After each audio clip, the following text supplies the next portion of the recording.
Good morning, ladies and gentlemen, and welcome to the MITON Global Opportunities Investor Presentation.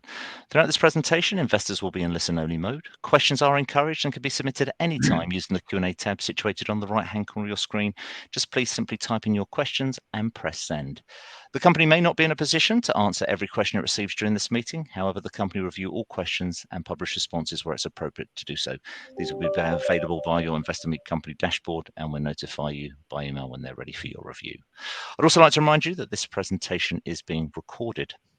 Before we begin, we'd like to submit the following poll, and if you would give that your kind attention, we would be most grateful. And I'd now like to hand over to Nick Greenwood and Charlotte Cuthbertson from MITON Global Opportunities.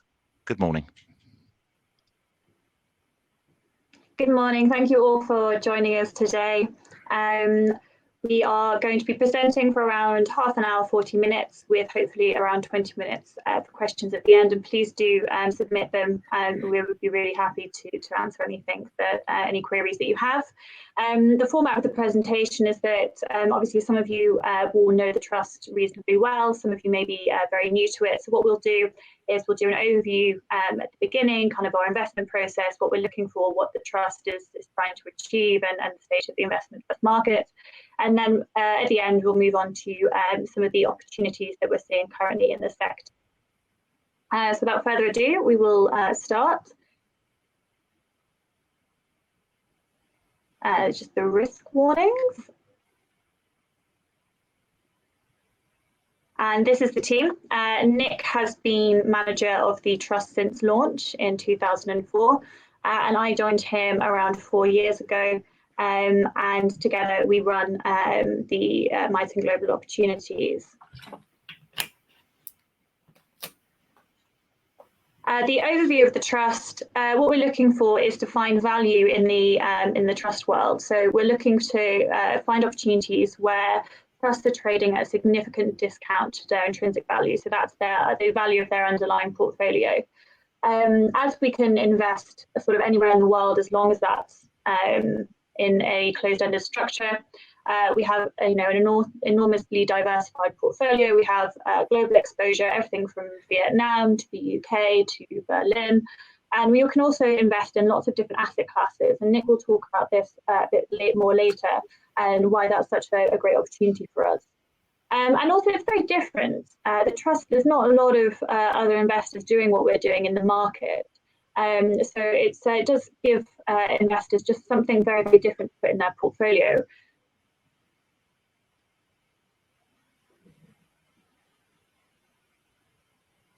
So this is our investment process. This is how we look at the investment trust world.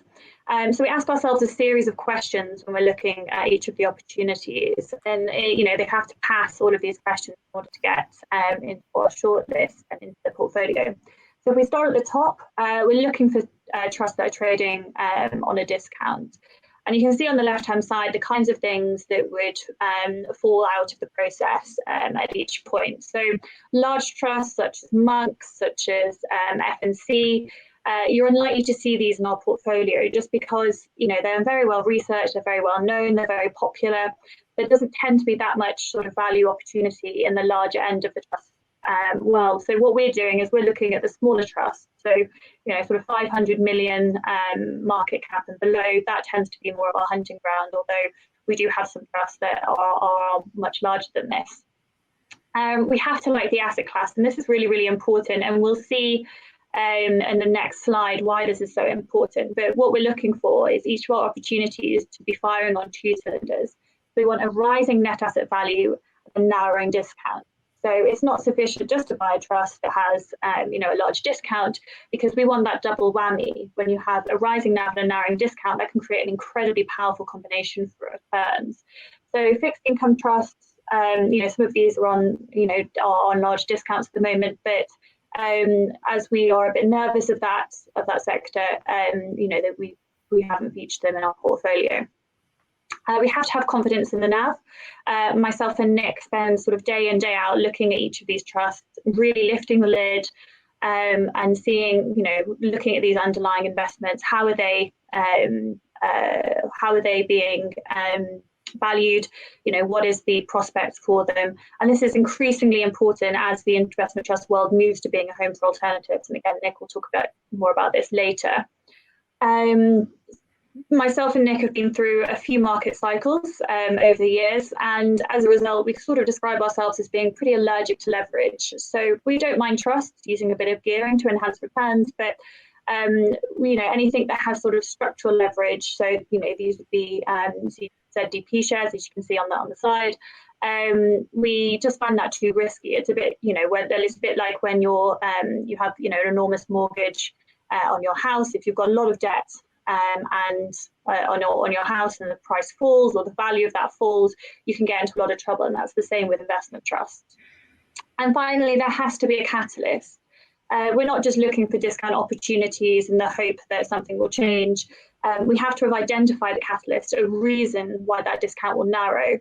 So family-controlled trusts, where it's very, very difficult because a family has, controlling stake in the underlying shares, means it's very, very difficult to get any kind of new ideas through, because the family obviously have most of the voting rights. So we tend to steer clear of those family-controlled trusts.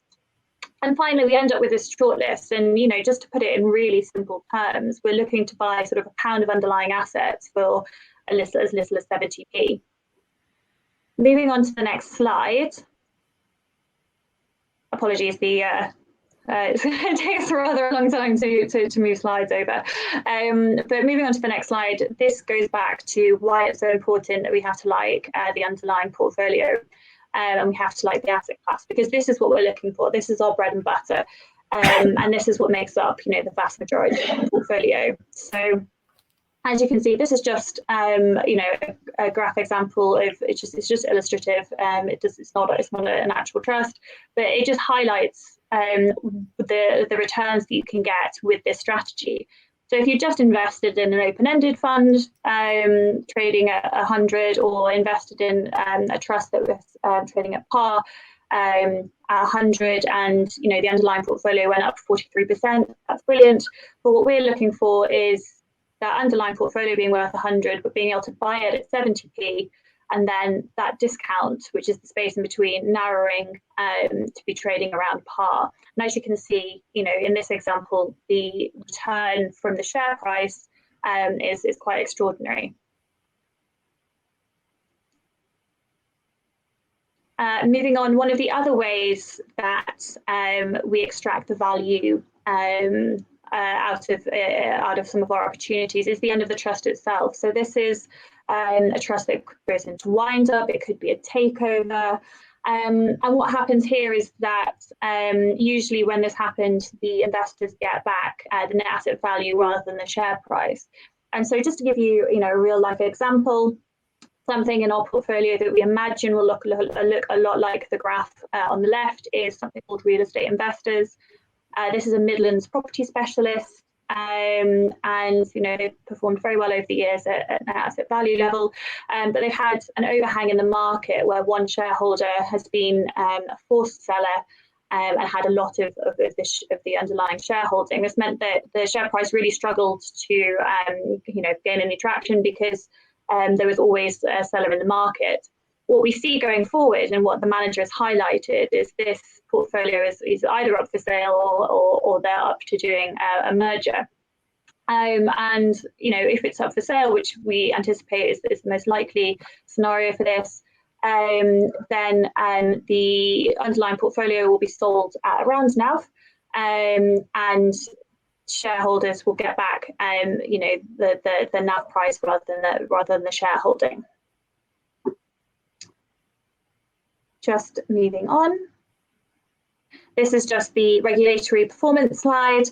As you can see, the last couple of years have been, very good for the trust.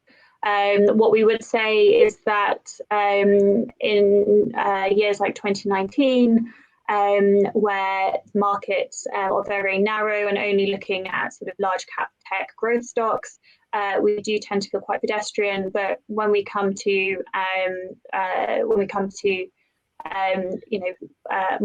more markets that are better for us, broader markets, things coming in and out of favour, we do tend to perform well.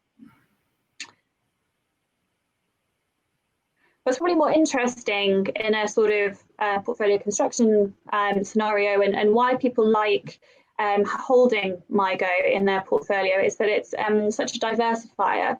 And what I mean by this is that it moves very, very differently to sort of mainstream indices. And what we've done on this graph is we've put ourselves against absolute return funds, which people have used as diversifiers in their portfolios. We put ourselves against the mainstream equity indices, which is F and G. F is the FTSE World and G is the FTSE 100. And C is UK gilts. And as you can see with D and E on this graph, and this is a graph over 5 years, you can see that our share prices outperformed the FTSE World. And what you can see here is that it comes with a lot less volatility. So it moves around much, much less than these mainstream indices. It kind of, what we say is it dances to its own tune. And so the correlation between us and mainstream indices is very, very low, which means that it's something in the portfolio that's getting returns from a very different area of the market. Now, if I just move on to the next slide, you'll be able to see just how low the correlation numbers are, which means that if you're looking, if you've got a portfolio of bonds and equities, etc., and you're looking for something that just moves a bit differently, but also produces returns over the long term, this is an interesting opportunity for you. I'll now pass over to Nick, who will take you through the next bit of the presentation. Thank you, Charlotte. Something that often people miss about the closed-ended world is that it continues to evolve. I mean, it continues to change. It tends to move with the times and where demand actually is. And what we're seeing, going back to maybe the mid-90s, if you look at the share register of MITON Global, it was, or the early 2000s rather, mainly institutionally owned. Then we've gone through a period where the dominant owners have been the wealth management chains. They've now become very, very large, and increasingly it is self-directed investors that buy into trusts. They recognise the fact that investment trusts tend to outperform open-endeds. It's a figure the Cass Business School came up with maybe 12 months ago, of about 100 basis points per annum. And that's simply because if you're managing an investment trust, you're protected from the daily inflows and outflows, which means that you can almost operate as you would in a personal portfolio, that you can build a lot of conviction into your portfolio. You can have more in your best ideas. You don't have to worry that you might get a rash of redemptions which force you to sell into the market at whatever you can get at 24 hours notice. You know that if you build a position, you can wait until it's exactly the right time to sell. And the periodicals that self-directed investors read absolutely get this. It tends to be Money Week and maybe the Telegraph on a Thursday, Shares magazines and other the Investors Chronicle. They've been definitely pushing investment trusts as being superior investment vehicles. And increasingly, if you look at our register, it's the self-directed investor that is the steady buyer. And it's another example of how the trust world evolves and continues to meet demands of investors. Just moving on to the next slide. Probably another move and another evolution is that the closed-ended world is becoming a home, the natural home for alternative asset classes. And we've now gone past the point where equities are the minority in the sector. Going back a few years, investment trusts were all about equities, but we've seen the debacle of property funds where you have a fatal mismatch between the liquidity offered to investors and the liquidity available to the fund manager running the underlying fund. In the property world, you cannot sell an office block in 48 hours. So we've had a bit of a debacle, and I think the increasing interest in new asset classes and the experience of the property funds means that most alternatives are now floating as a closed-ended fund, as an investment trust. And in recent weeks we've had funds floating electricity rate volatility, forestry, digital infrastructure, hydrogen. We've even had space. So an enormous amount of issuance in new asset classes. And I think this is an area that's going to give MIGO some big advantages. The experience of the sector is, as I said, it's historically been equity funds. And then when you're calculating the NAV, the valuation of a portfolio on a daily basis for an equity fund, you just run your Bloomberg and, you get the figure and you issue that to the market in the morning. And that's a good call for what the portfolio is actually worth. In the alternative world, it's much more subjective. Yet, because the market is used to equities, the market still treats stated NAVs, the stated valuation of portfolios, as verbatim, even though the real NAV, what we think the portfolio could be sold for, might be very different from that. And there's a couple of pictures on the screen. Give a couple of examples. Going back a few years, we had shares in a trust called Founders Timber. Most of its assets were on the South Island of New Zealand. The Chinese banned the felling of natural timber. But there was no reaction in the share price. In round figures, the NAV, the underlying portfolio was worth about 50p. The shares stayed at about 40. What had happened was that valuation become very stale because you only valued forests maybe once or twice a year. And obviously the world had completely changed with the Chinese move. And we estimated at the time that the NAV was probably about 65p. In the end, there was a takeover bid from an Australian hedge fund, and the shares got taken out for a little bit less than that. But you was an example where you could deal at yesterday's price to a certain extent. That move had actually happened in the real world. It's just that a lot of the investment trusts have fallen so far off the radar that actually no one's looking, and you were able to buy in shares at 40p when the assets were 65. And it's that sort of classic example of what we actually do. We just exploit the inefficiencies in this closed-ended world. In that instance, there was nothing wrong with the methodology. It's just the valuation was quite stale. In other cases, and we have pictures there of apartments in Berlin, the methodology has become, the world has moved on, and the methodology doesn't necessarily really work. And we use Berlin as an example because Phoenix Free, which is the trust that we own there, was set up as a rental landlord. The world has moved on. You've got a lot of regulation there, and it's become a two-tier market. A flat under the dead hand of regulation with tenant protections is worth a lot less than an empty flat being sold into the private market. But in this particular case, the trust was set up as a rental landlord. It takes the rental valuation rather than the open market valuation in producing its NAVs.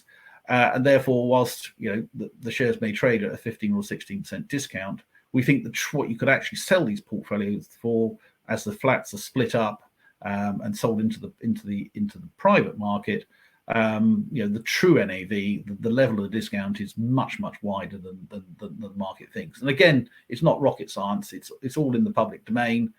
It's just the market inefficiencies allow us to exploit these situations. This is my favorite slide, and it's one that's relatively new. It just lists the asset classes that are actually contained in MIGO. A number of the ones that I reeled off earlier on, like digital infrastructure, hydrogen, space. These aren't things. These are hot sectors at the moment, and don't fit in with the unloved and overlooked situations that we seek. But no doubt in time those trusts will fall out of favour. And and we will buy into them. But the ones on the screen are the ones that are actually owned in the trust at the moment. And because there's so much diversification there, explains why the trust dances to its own tune and performs very differently from mainstream markets. And the variety there means that there's always something coming into favour. And you saw a slide from Charlotte earlier on that showed, if you'd had a particular trust in an open-ended format, you might have made 40-odd%, but if you bought it as a deeply discounted investment trust, you might have made 100%. That's where we make the money. We make the money when there's an asset class that's coming back into favour, and you've got that double whammy working in your favour. And if we look at, it means always something coming in out of favour. And at the moment, we've been selling down our exposure to shipping. We're just taking the view that market's got as hot as it could get. We bought in the middle of the COVID crisis, when people assumed no ships would be going anywhere, and even if people wanted to send goods, you couldn't get a crew because crews couldn't move around the world on flights to join their ships. So now, desperate shortages, shipping prices have gone up tenfold in some cases. we're just taking the view that it's got as hot as it's going to get, and it is a very cyclical industry, and this cycle might be particularly savage. Where on the other side, on an area that's really cold at the moment, mining finance is pretty cold, simply because people are concerned about a slowdown in China. So, given that before all these opportunities existed, MIGO's performance has been fine. Looking forward, we've got so much more to play with than we had in the past. So I think this is probably the most important slide in the pack, and it is my favourite. This is just a snapshot of the top 12. The average discount at the moment probably slightly wider than normal. I think typically it would be sitting at around 15%. It did actually exceed 30 odd in the middle of the crisis, and has recently narrowed to around 15. I think what we've seen was there was a lot of excitement in a lot of these shares, sort of April, May. We let a lot of our small caps go. I mean, it was a fantastic run that we had. Discounts got very tight, as I said, April, May, but they are drifting quite fast at the moment. And the last time we produced this slide, I think the figure was about 16.5%. So we are seeing discounts definitely widening in the special situations area, in this, as Charlotte said, the sub 500 million market area. And there is a fairly eclectic list of names there. One or two might be well known. Hopefully that you may not have even heard of some of the others, because we're definitely looking for the stuff that's fallen well down below the radar. Funnily enough, I mean, people often say, well, surely you end up with very disjointed or lumpy or biased portfolio because there are vast tracts of the market you can't invest in. But things do come in out of favour, and we've just got a couple of examples here of things that we've made reasonable money on in the not too distant past. Augmentum, fintech, and biotech. These things, have recently been desperately out of favour. Difficult to believe now, although actually biotech has been drifting quite hard in recent weeks and months, to the extent that we've actually started to put it back into the portfolio. But everything has its times of being unloved at some point. Looking forward, current opportunities. One that probably the newest theme that we have. I mean, we put it as private equity, but really what's going on behind that is that there's been some new disclosure requirements that mean that the costs that some advisors have to declare, the methodology is taking some time to bed in, and there are some very, very high numbers being declared by wealth managers and IFAs who own trusts, and the private equity sector has been hit particularly hard. Some of the initial numbers are coming in at over 7%. And what this does is it forces some of these advisors to sell in the market because they don't get the opportunity under their business models to explain the illusory nature of these charges. And there's a lot of knee-jerk selling at a time when there's 500 billion seeking private equity assets. The private equity trusts, and our two biggest holdings here are NB Private Equity and Oakley Capital, they have portfolios full of exactly the companies that the private equity industry needs to buy. Yet they are, the sweet spot of their cycle. They're trading on quite wide discounts at a time when the NAVs, are running on quite nicely even from these levels. So, the most recent thing that's come into the portfolio is to exploit the knee-jerk selling of investment trusts that have got high OCFs, because it's chucking out some indiscriminate selling. And we're always looking for situations where the market, for whatever reason, cannot value assets properly. And what will inevitably happen if the stock market can't value these assets properly, the real world will come and take these assets off the stock market, and that may be what happens in this case. Now, I think Charlotte will run through some of the other opportunities. Yeah, thanks, Nick. As I said, sort of at the beginning, because we can invest anywhere in the world as long as it's in that closed-ended structure. It means that we can find markets all over the world that are very, very interesting. Charlotte. So I'll just take you quickly through. Nick, can you hear me okay? I can hear you. Yeah, perfect. I think I can hear Charlotte as well. Yeah, she's just coming in now. Thank you. All right.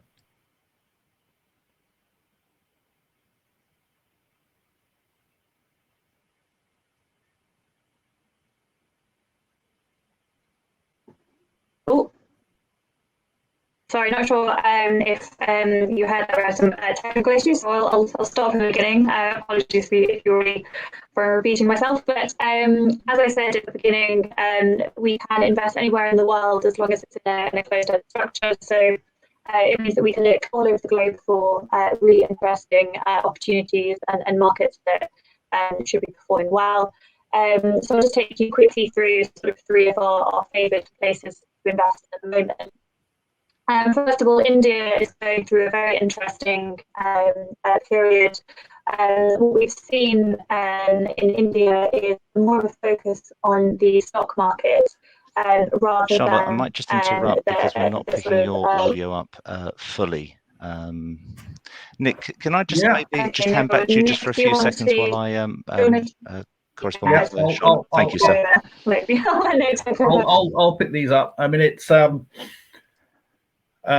there's quite a few opportunities in particularly the frontier markets at the moment. Now, India's done particularly well for us in the recent past, partly because it's not China, and a lot of the emerging markets, the mandates that are that focus on emerging markets, somewhere to hide from the uncertainties over China has been India. But it's an area that we're quite bullish of, and there are one or two special situations there that have been quite rewarding for us.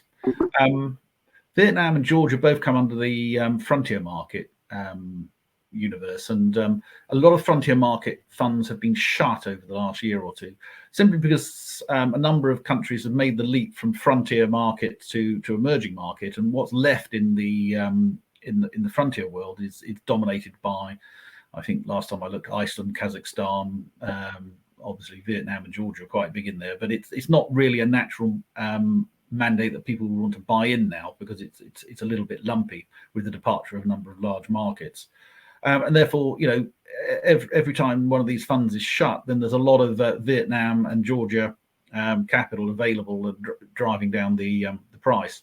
It's a good example where we're bullish on both markets, but we're looking for two cylinders. So if you take Vietnam as an example, we think that this is notwithstanding the fact that it's been laid low by COVID in recent weeks and months, we think it's a big beneficiary of the trade war between US and China, and it's a big beneficiary of people wanting to diversify their manufacturing and supply chains away from China. Not they're abandoning China, but they don't want to have all their eggs in the Chinese basket. So we think that that Vietnam is ideally placed to exploit that, and therefore we see more demand for Vietnam investment trusts going forward. So we pretty well nearly always very positive about the direction of the NAV in the trusts we buy, but we always like a special situation, and probably 80% of the portfolio is in what we would call special situations. And with Vietnam, the special situation is that there's a massive oversupply of shares in these trusts, and that dates back to around 2005 when Vietnam was briefly one of the hottest investment destinations on the planet, and a number of investment trusts were launched. And it raised insane amounts of money. And even today, two of the larger trusts are actually FTSE 250 constituents in their own right. They're that large, which at the moment overwhelms demand for Vietnamese assets. And we've seen some of these trusts trading quite regularly well into the 20s discounts. Obviously an investment trust is decided purely by the balance, or the price is decided purely by the balance of supply and demand in the market. And the discounts are so wide because, as I said before, supply draws demand. But going forward, we think more people will accept the view on Vietnam as being a major beneficiary of the way the world is going. There'll be more demand for Vietnamese trusts. And at the same time, the boards of both the trusts we own recognise the oversupply situation and are regularly buying in shares for cancellation. So we've got a situation here where there's going to be more demand and less supply. And at some point, there's a tipping point where these things move very, very quickly into a tight discount or trading around par. Georgia is also an interesting situation. It's in the Ease of Business Index put out by the World Bank. Georgia sits at number 7. To put that into context, you have the UK at number 6 and the USA at number 8. And it's sort of developed a bit like Singapore back in the day. it's become the sort of conduit between East and West. Yet you still have this very poor sentiment about a country in Eastern Europe that people don't really know much about. The economy is very strong, and we're quite bullish on the medium-term outlook for the economy. But we've also had a bit of a distortion in the market, where it had a situation where there was an associate company called Georgia Healthcare that was also listed in the UK. Post Woodford, there was a move away from anything really with a market value of sub 200 mil. And Georgia Healthcare traded at very low price relative to its profitability, and the corporate advisors got Georgia Cap to buy in some of the shares to remove the overhang, but that just made it smaller, and even more people wanted out. And in the end, they took over Georgia Healthcare for shares, issuing shares in Georgia Capital. But all that happened there was that the people that owned Georgia Healthcare didn't particularly want shares in Georgia Capital, and therefore they were selling in the market, and it drove the price. There was at one point, I think the discount got out to 70 or 80. It's come to rest at about 50. But again, they're buying in shares for cancellation. They recognise the problem. It's been hurt particularly badly by the demise of a lot of the frontier market funds, all of which would have held Georgia Capital. And it's just a situation where a lot of a situation that's reasonably bullish in the real world is just suffering all sorts of technical problems, which means you can buy these shares currently at 48 pence in the pound, despite the outlook looking bright. And Georgia's role as being a conduit between East and West means that it will be very positive for the economy. So it just gives up some examples of some of the things we're looking at the moment and some of the things that we're buying into. Just to sum up, I mean, MIGO is very lowly correlated to the equity markets. You've seen the variety of asset classes that we can access here. You can access vastly more through closed-endeds than you can operating or buying into open-endeds, because open-endeds are not, it's very difficult for them to operate, because they just can't. Most asset classes, they can't raise money at short notice to meet redemptions. And I think that's it. So that's great, Nick. Thank you very much indeed to both Nick and to Charlotte for updating investors. Ladies and gentlemen, please do continue to submit your questions using the Q&A tab situated on the right-hand corner of your screen. But just while the company take a few moments to review the questions submitted already, I'd like to remind you that the recording of this presentation, along with a copy of the slides and the published Q&A, can be accessed via your Investor Meet company dashboard. I'd also like to remind you that your feedback is important to the company, and immediately after this presentation has ended, we'll redirect you for the opportunity to provide feedback in order that the company can better understand your views and expectations. Charlotte, I have sent you some dial-in details. I don't know if you've seen those, but if you would be so kind. And perhaps, Nick, in the meantime, obviously we had a number of pre-submitted questions sent by investors, and obviously we've had a number of questions through today's event. I wondered if I could start off with the first question, which is, do you have a thematic overlay that helps guide your investments? I think that the overlay is to seek enormous diversification. So, what we want is a wide variety of these ideas in the portfolio. So, and many of the ideas are thematic, but I think the overriding thing is that we want to have maybe 12 or 15 across the portfolio. So I think that's probably the greatest theme. We normally don't like to have more than about 12% in a theme. Probably UK microcap was probably the last time we got close to that, which was last year. That's been significantly reduced because a lot of these microcap stocks did fantastic well, and there was a lot of excitement about them in April and May, and we were being bid for things like River and Mercantile microcap at premiums when traditionally they trade on large discounts. That's great. Thank you very much indeed, Nick. The next question we received ahead of today's event was, how much of your portfolio is special situations as opposed to, I guess, long-term holdings? Yeah, I mean, we sort of categorize them as double cylinder, or rather than single cylinder. The ones that are special situations where you've got something macro working for you, as well as you've got something special situation element. That would be currently about 80% of the portfolio. We've probably got 10% in what we term informally as single cylinder stocks. These typically are things, for example, like River and Mercantile Microcap, which we had a very big position in, performed extremely well, and then people were bidding us, premiums. The special situation element there had largely gone. Actually, that one is, and the special situation in that one in particular is that he wants to stay small and nimble, and therefore whenever it goes over 100 million in size, it hands back money to a shareholder. But that became a single cylinder stock where we think we have a strong enough view on the portfolio to justify holding it in a much smaller quantity. Situations like that would account for about 10%. We've got 10% cash at the moment, and 80%. Thank you, Nick. I think Charlotte, I think you're back with us, I hope. No, my apologies. Nick, so maybe if I can push on to the final of the pre-submitted questions is, do you see opportunities for private equity solely on a discount to NAV basis, or is there long-term growth for companies who don't have a deal with the spotlight on the public market?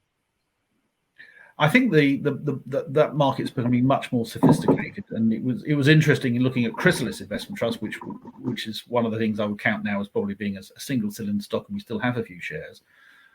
But the reason that trust was launched was because the managers who were running billions in mid and small caps recognized the fact that really today all the excitement comes in the 2 years ahead of the flotation, and that actually the IPO is now people's exit point, because there's all sorts of alternative financing that means the promoters can stay on board for longer. So I think that the private equity and unlisted is becoming a much bigger part of the world, and there are far more unlisted companies now than there are listed companies. So I think it's just naturally becoming a much more important part of the market. And if your portfolio sticks purely to the listed environment, you are going to be missing out on vast tracts of the corporate world. So we're sort of bullish that it's an area of the market that's getting increasing interest and therefore increasing demand. I think there's 500 billion of dry powder out there. And we have the special situation at the moment with they have white OCFs, and therefore there are false sellers around, which is why they trade at very big discounts. So it's a perfect scenario of a double stream. That's great. Thank you very much indeed. Well, look, that takes care of the pre-submitted questions. Perhaps I could turn to some of the questions that have come in through today's presentation. Question from Mark J. Mark asks, any activist activity in relation to the underperforming trusts to help realize? No, I can't quite hear you. There's quite a lot of interference coming through. Yeah, sorry, Charlotte. I'm just going to have to put you just back on mute. Just 1 second. Yeah. Sorry, Nick. Yeah. Question from Mark J. Any activist activity in relation to the underperforming trusts to help realize value? Yeah, I mean, there's always one or two situations in the portfolio where we are, activism is a tool in the box. It's not central to what we do, but there's always a couple of situations in the portfolio, most of which stays private. One that became public last year was India Capital Growth, where they allowed the trust to drift out to a 42 discount because they don't tend not to buy back. So. And the upshot of that was that there is now an opportunity to exit at 6% in the coming weeks, and obviously that's been very profitable for us because we had a big position around the COVID crisis at a very wide discount. So there's normally a couple of things going on. I suspect as we get bigger, we always look for something where there is a catalyst and where we can identify catalysts for change, because it's pointless buying a trust on a 30 discount. It is always going to be on a 30 discount. I think increasingly there will be occasions where we are the catalyst, inevitably as you end up running more money. So yeah, definitely it's a tool in the box, but it's not, we're not ARBs. Perfect, thank you. Just turning to a question from Anthony L. Thank you, Anthony. He asks, we've seen trusts kick the can down the road in terms of discount control mechanisms and then still not stand by their commitment when the next deadline arrives. What confidence can you build in these mechanisms if boards and managers move the goalposts? I think it's important that you know, running a trust, you display the fact that you care about the discount. You know, we keep a very close eye on the market for shares in MIGO, for example. And although we have this once every 3-year opportunity to take your shares at around NAV, and we've just done one of those, and 99.5% of investors decided to stay on board. I think in practice, the most important thing is that when we see an overhang building up in the market, we get in very quickly and get those shares bought in for cancellation. And having been doing that for 3 or 4 years, you know, we now seem to have to buy in shares, you know, on very rarely, to keep the shares trading around par. I think not doing something like that is quite short-sighted, because you're never going to be able to grow if you trade at a wide discount. And you know, and if investors are not confident that you care about the discount, they're not going to buy into you. So it's something that we consider when we're looking at trust, and you know, we want to see and know that, you know, the managers and the board absolutely understand the importance of discount control. Flip side is, if you have too mechanical discount control, you'll just get gained by the market. So, you know, it's really showing that you care and will take action, rather than having a sort of structured discount control mechanism in practice, which sometimes can be counterproductive. Thank you very much indeed. Andy M asks, how do you look at asset allocation from geographically and from a sector perspective? Again, it's more, the importance is having the diversification, having lots of different asset classes. You know, this isn't a generalist fund that will have, you know, allocations across all asset classes. You know, we'll be looking at sort of maybe 8 or 10 themes. You know, and the diversification means that none of those will get so big that it derails performance. So no, I mean, it is a diversification. It's important that we do dance to our own tune and do something very different from the rest of the market. And most people buy us for diversification because we are moving in a different way. Thank you very much indeed. Sean asks, there is some talk about resource stocks being undervalued as mainstream funds shun stocks that seem sinful. Do you fish in these waters?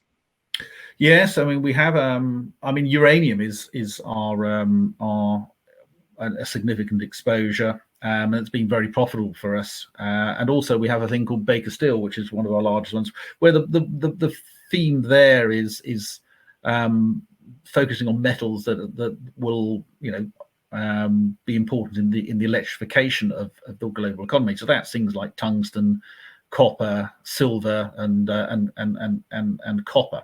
So for example, they're involved in a copper mine in Norway, which is being completely electrified. So first mine in the world, I think, that is electrified. So yeah, I think, and uranium again is I mean, the background there is that there was a nuclear accident at Fukushima in 2011, and really there's been, nuclear power has been on the back foot, and therefore, there's been no exploration for uranium for many years, and therefore, even now, I think we're burning about 30% more uranium than is being mined, and therefore it's a market in short supply. But people are re-embracing nuclear power because it's carbon free. Most of that, I mean, obviously the Chinese and the Indians, for example, are building a lot of reactors because they've been really aiming to cut pollution. But actually, places like France and the United States that were going to retire a lot of reactors aren't. In the case of France, they were going to reduce their nuclear energy to 50% of their needs. That's going to remain at 75%. So we do have a situation here where I'm not sure where this uranium is going to come from in 2 or 3 years' time, because the time to develop a mining deposit and create a mine is anything from 7 to 10 years. So there's plenty of uranium around in the earth, but it's just the lead times, and therefore we think that the uranium price, for example, will be squeezed higher. So we do have exposure to this area, and it's working well. Thanks ever so much, Nick. I've got a question again from Mark, who asks, why the big position in Baker Street and not Riverstone Energy? I think that we haven't really looked at Riverstone since they issued stock at a large discount. If you're a value investor and an investment trust issues lots of shares at well below NAV, that's a real red flag, and therefore it's not something we would look at. Conversely, with Baker Steel, we've worked with them, for 10 years.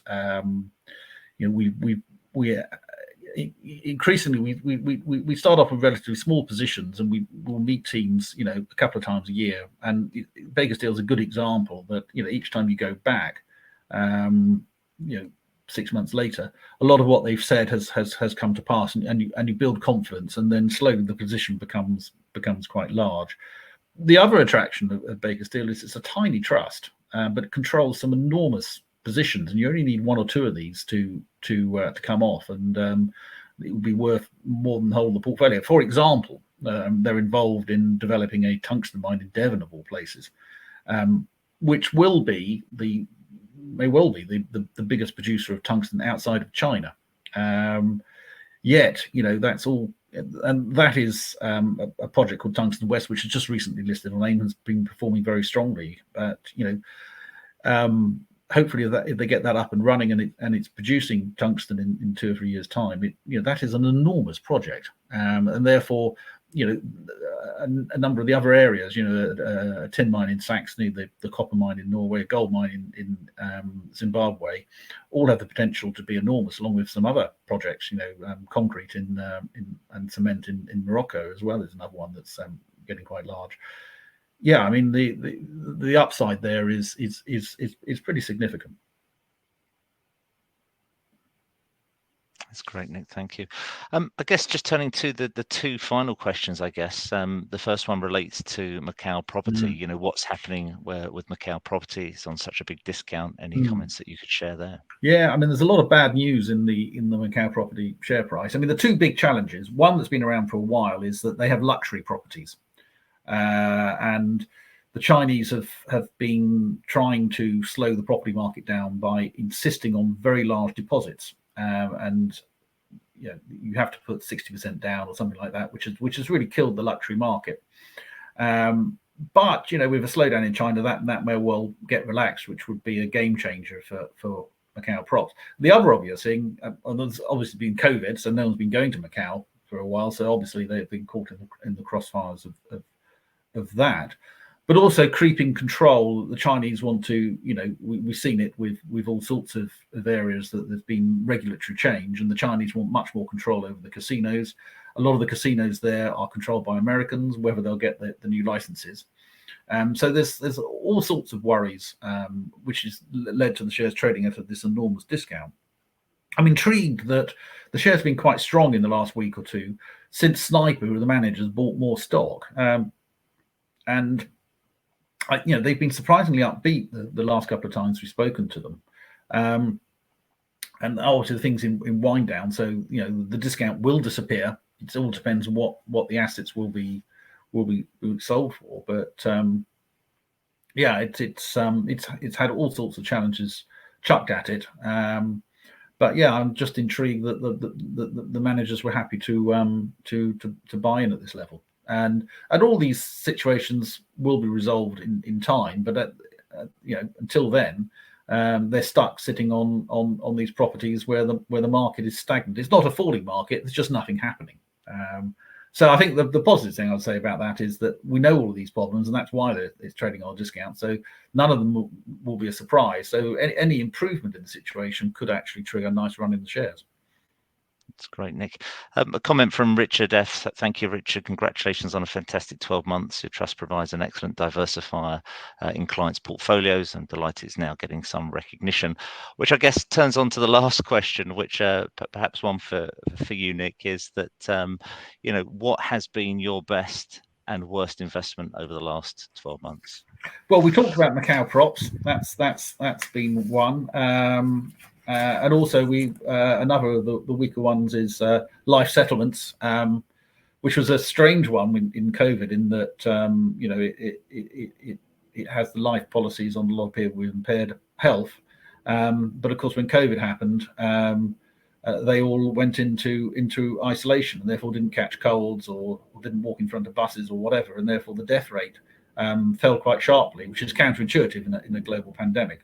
I mean, the standout winners have been uranium, I think called Dunedin Enterprise, which has got some very exciting investments, and it's in liquidation. It's handing back money, but it's been getting some really good prices for some of the things it's been selling.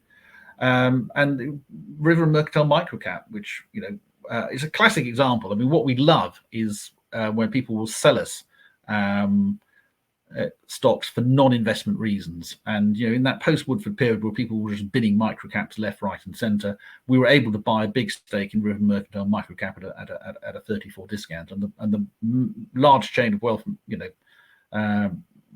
managers, we can only assume that they sold it to us because there was an edict saying you've got to get rid of everything sub 200 million because the Woodford crisis had highlighted that problem. But of course, as soon as there's a bounce back in the market, this particular trust has a mechanism where it hands back any money over 100 million. It's sitting at about 106, 107 million at the moment. So, and trading on a 13 discount. But we had this enormous move from buying in at a 34 discount, the portfolio performing very well post-COVID, and then having 2 or 3 tenders to buying us out at par, having just bought in at 66 pence in the pound. So that is the standout one mathematically over the last 12 months. That's great, Nick. Thank you very much indeed for addressing all the questions submitted by investors, and thank you to all those investors that have taken the time both to submit questions during the event and obviously ahead of today's event. Apologies that we lost Charlotte due to connection issues. Apologies once again for that interruption. Nick, thank you for taking all the questions. I know investor feedback is important, sir, and we're certainly redirecting investors to give you their thoughts and expectations. But perhaps before doing so, I could just ask you for a few closing comments to wrap up with. I think the most important thing was, is the focus on that slide showing that the sheer scale of asset classes that we invest in, and that's quite a big departure over the last year or two, as so many more asset classes have joined the closed-ended sector. That's going to, that means there's always going to be something coming in and out of favour, and that's a much better position for us than we've been in the past. And obviously, if you look at the numbers, MIGO's been doing well in the past, but but structurally the opportunities for doing what we're doing just seem to keep increasing. That's great, Nick. Thank you once again for updating investors this morning. Can I please ask investors not to close this session, as you'll now be automatically redirected for the opportunity to provide your feedback in order that the company can better understand your views and expectations. This will only take a few moments to complete, but I'm sure will be greatly valued by the company. On behalf of the management team of MITON Global Opportunities, I'd like to thank you for attending today's presentation.